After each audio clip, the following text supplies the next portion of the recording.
যদি আপনি প্রভুকে বিলিভ করছেন, প্রভুর কাছে আসছে, প্রভুকে নিজের জীবনে উদ্ধার করতে হিসেবে স্বীকার করছেন, হালেলুয়া।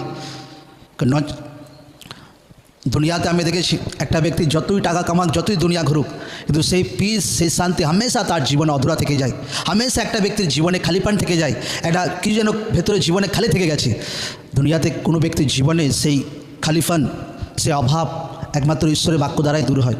একমাত্র যখন কোনো ব্যক্তি যীশু খ্রিস্টকে নিজের জীবনে রিসিভ করে, গ্রহণ করে, উদ্ধার করতে চাবে, তখনই সেই স্বস্তি শান্তি মেহসুস হয়। নচেত দুনিয়াতে কোনো ব্যক্তির জীবনে সেই স্বস্তি শান্তি কোনো দিন মেহসুস হতে পারে না। কারণ ঈশ্বরের বাক্য বলছে এখানে, কারণ আমি মৃদুশীল, আমি নম্রচিত্ত, আমি তোমাকে বিশ্রাম দেব।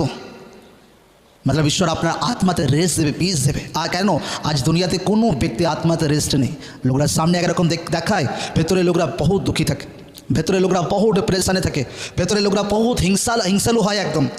কিন্তু যখন লোকরা বাক্যকে শোনে, বাক্যকে গ্রহণ করে, আর লোকরা রিয়েলি সেই বাক্যের জেনুইন যে অনুগ্রহ লোকরা নিজেদের জীবনে দেখতে পায়, ঈশ্বরের সেই শান্তি, ঈশ্বরের সেই উদ্ধার, সেই ঈশ্বরের গ্রেস, ঈশ্বরের অনুগ্রহ লোকদের জীবনে লোকরা দেখতে পায়। লোকরা